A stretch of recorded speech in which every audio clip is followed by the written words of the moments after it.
Good morning all student. आज अपन topic class 9th का part 13वां है, हम बीमार क्यों होते हैं। देखो, इस पार्ट के बारे में यही है, अपन रोग स्वास्थ्य के बारे में, अपने शरीर के अंदर स्वास्थ्य के बारे में पूरी डिटेल दे रखी है। हम बीमार क्यों होते हैं, हम बीमार क्यों होते हैं।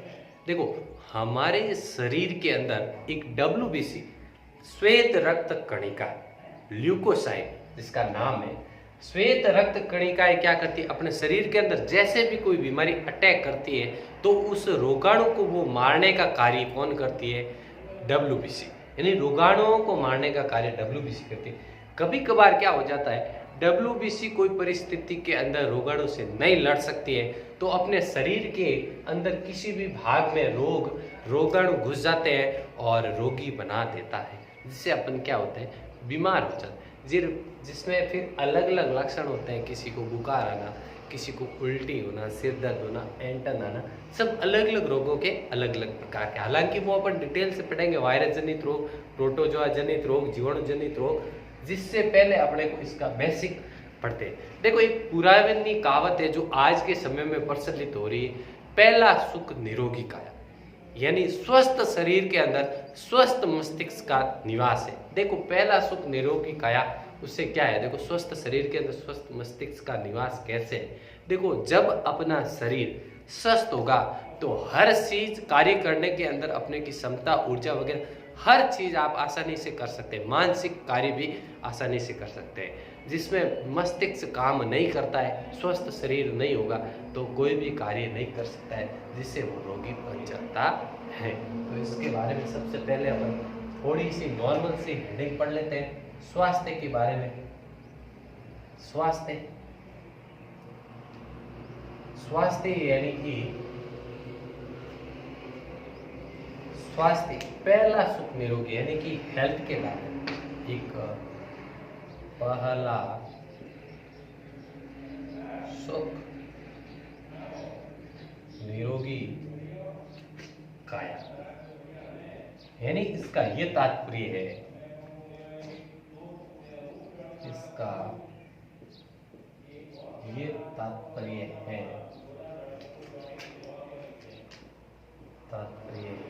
कि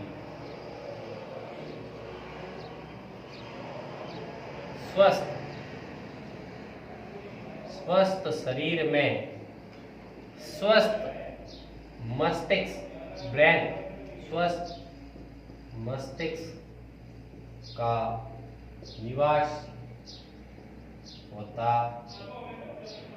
है।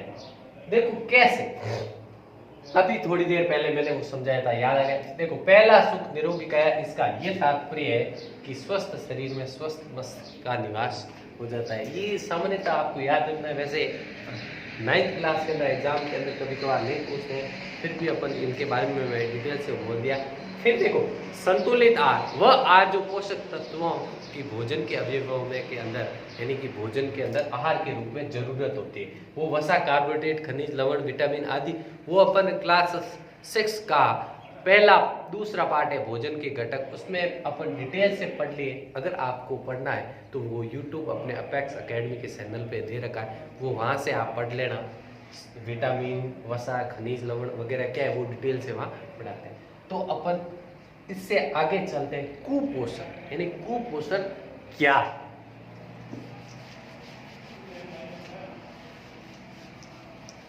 हीनता जन्य या कुपोषण, देखो हेडिंग है अपनी कुपोषण। देखो, कुपोषण क्या है कि मानव के शरीर में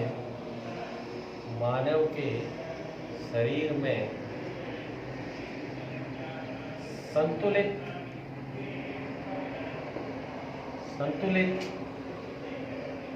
आहार का न होना, यानी संतुलित आहार का भोजन के रूप में न होना।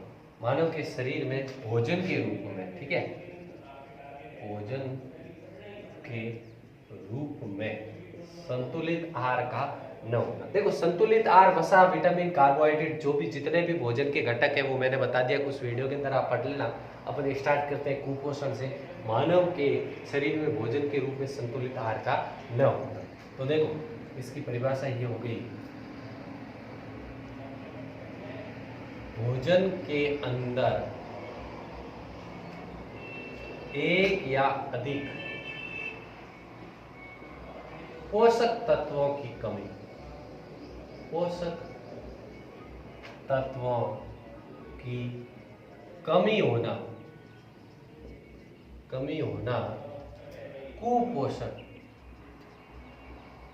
कुपोषण या हीनता जन्य भी कह सकते कुपोषण। देखो मानव के शरीर में भोजन के रूप में संतुलित आहार का न होना, यानी संतुलित भोजन नहीं होना। संतुलित भोजन वो है जो भोजन के अवयव जिसके अंदर पोषण तत्वों की सब मात्राएं पाई जाती है, जैसे वसा, कार्बोहाइड्रेट, विटामिन, प्रोटीन, खनिज लवण, खाद्य रेशे सब। अब देखो उस भोजन के अंदर एक या एक से भी अधिक पोषक तत्वों की अगर कोई कमी होगी तो वो क्या हो जाएगा, कुपोषण का शिकार हो जाएगा। और अपना देश विकासशील देशों के अंदर कुपोषण की सर्वाधिक मात्रा पाई जाती है। क्यों पाई जाती है? कि अपने देश के अंदर संतुलित आहार भोजन की कमी के कारण। तो ये भी आप अगर लिखना चाहो तो लिख सकते हो, मैं लिखा देता हूं। वैसे एक नोट है, हमारे देश व विकासशील देश में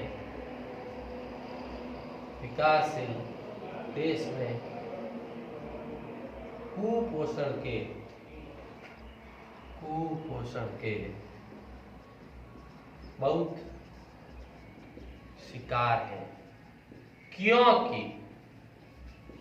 है शिकार? क्योंकि संतुलित आहार की कमी, यानी संतुलित भोजन की कमी होगी, वो क्या हो जाएगा, उनके संतुलित आहार भोजन के अंदर कमी होगी पोषक तत्वों की, तो वो कुपोषण के शिकार हो जाए। अब कुपोषण कैसे होता है? देखो कुपोषण अनेक कारण है। कुपोषण के कारण सबसे पहले तो जनसंख्या में वृद्धि तीव्र, फिर दूसरा हो जाएगा बेरोजगारी, भूखमरी, और फिर मानसिक तनाव या शक्ति, मिथ्या अवधारणाएं और संतुलित भोजन नहीं मिल पाना, बेचैनी, अनेक प्रकार के उन मोस्ट इंपोर्टेंट 5-6 कारण है, वो उन कारण के बारे में अपन पढ़ते हैं। तो नेक्स्ट अपना टॉपिक है कुपोषण के कारण।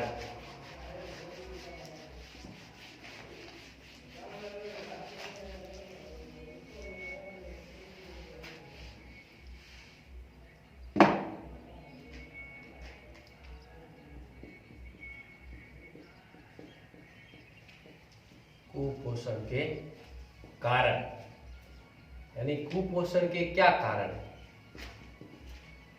सबसे पहला देखो कारण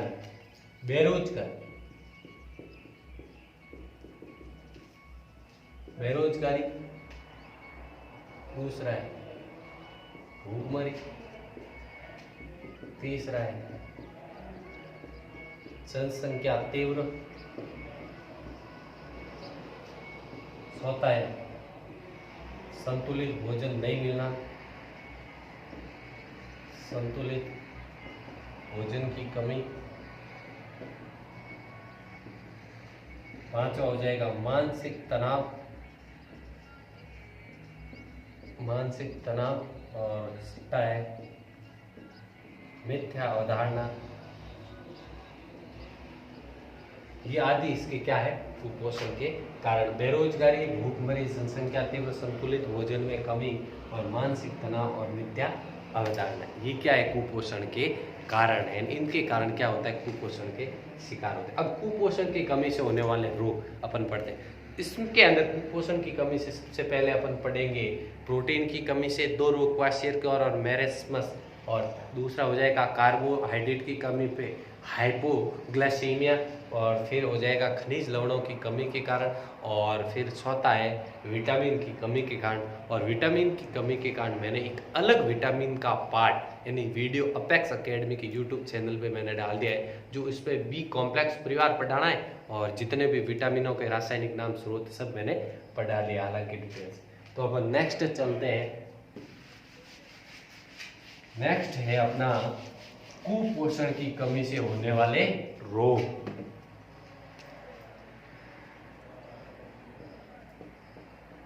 कुपोषण की कमी से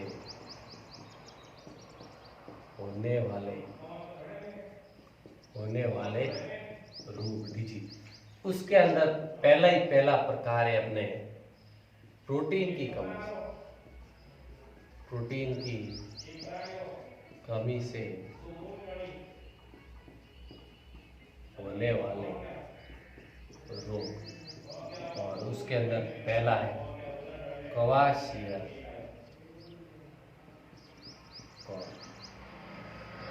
क्वार्सियल देखो इसमें क्या होता है, तो सबसे पहला ये प्रोटीन की कमी के कारण ये रोग प्रोटीन की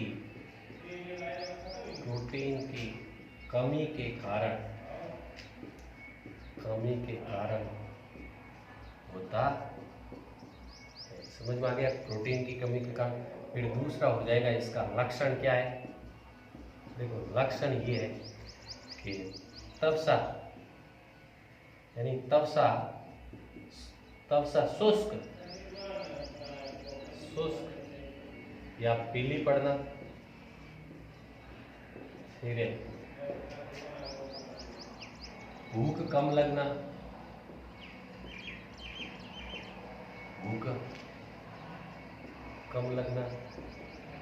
पेट फूलना, चिड़चिड़ापन आदि। ये क्या है, यानी कि जब ये बच्चों के अंदर होता है, यानी छोटे बच्चों के अंदर प्रोटीन की कमी के कारण रोग हो जाता है, यानी त्वचा शुष्क या पीली पड़ जाएगी, भूख कम लगती है, पेट फूलकर ऐसे बाहर आ जाएगा और चिड़चिड़ापन पूरे दिन रहेगा। ये क्या है, क्वार्सियल के लक्षण। फिर दूसरा हो गया अपना प्रोटीन की कमी के अंदर है मैरेमस।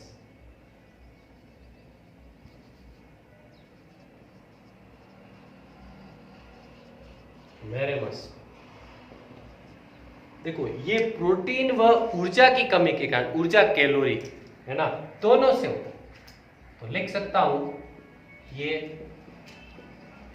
प्रोटीन व ऊर्जा की कमी के कारण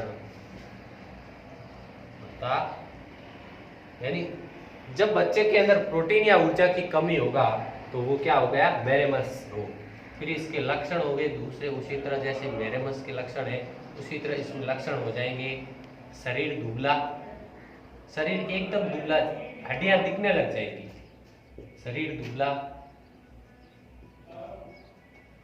हड्डियों का दिखना।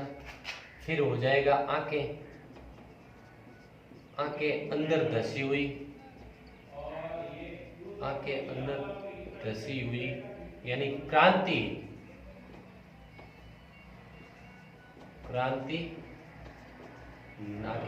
यानी आंखें अंदर धसी हुई। समझ में आ गया? ये क्या है, मैरेमस रोग के लक्षण है, यानी शरीर दुबला होगा। क्वार्सियल के अंदर क्या होता है, पेट फुला हुआ होता है, जिसमें इसमें प्रोटीन व ऊर्जा की कमी से एकदम शरीर एकदम दुबला, एकदम सिंगल बॉडी की, और हड्डियों का दिखना व आंखें अंदर धसी हुई, क्रांति। ये हो गए अपने प्रोटीन की कमी से होने वाले रोग। फिर एक कार्बोहाइड्रेट की कमी से होने वाले रोग। एक रोग है हाइपोग्लाइसीमिया, यानी रक्त के अंदर ग्लूकोज का स्तर क्या हो जाता है, कम हो जाता है, जिससे शक्कर आने लगता है, शरीर कमजोर हो जाता है, बेचैनी होती है, वो इसकी क्या है, लक्षण। तो उसके बारे में भी अपन एक छोटा सा नोट है। दूसरा हो गया अपने कार्बोहाइड्रेट की कमी से होगी।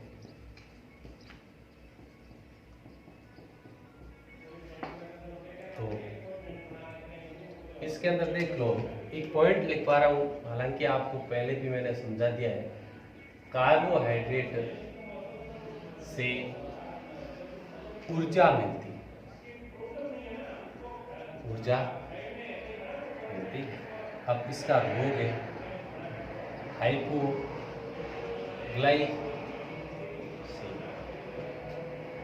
हाइपोग्लाइसीमिया। अभी मैंने बताया था रक्त के अंदर शर्करा का स्तर कम हो जाता है, यानी मानव के शरीर में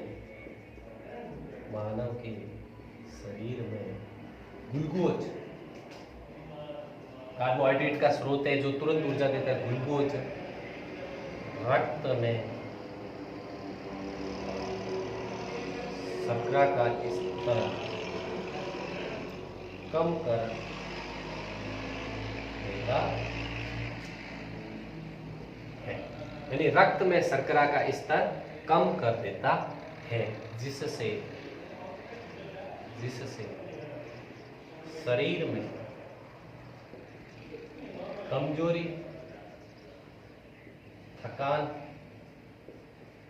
व चक्कर आने लगते। समझ में आ गया? यानी हाइपोग्लाइसीमिया क्यों हो गया? कार्बोहाइड्रेट की कमी से रोग। फिर नेक्स्ट है अपना खनिज लवणों की कमी से होने वाला रोग। तो ये अपना टॉपिक आज अपन यही विराम करते हैं। इस टॉपिक के बारे में अपना टाइम हो गया है, तो कार्बोहाइड्रेट की कमी से हो गया। फिर अपन कल नेक्स्ट पढ़ेंगे खनिज लवणों की कमी से होने वाले रोग। प्रोटीन भी पढ़ लिया, कार्बोहाइड्रेट भी पढ़ लिया। उससे पहले मैं आपको एक चीज बता देता हूँ, आप घर पे रोजाना ये पार्ट, हर वीडियो आप साइंस के अलग अलग, जैसे जब भी अपने ऑनलाइन क्लासेस ऑफलाइन शुरू होगी, उसके अंदर अपन यही टॉपिक पढ़ेंगे और आप नोट बना के आराम से लिख सकते हो। उससे पहले मैं आपको एक क्वेश्चन दे देता हूँ कि विटामिन सी का रासायनिक नाम क्या है। इस आप कमेंट बॉक्स के जरिए आप आंसर दे सकते हो।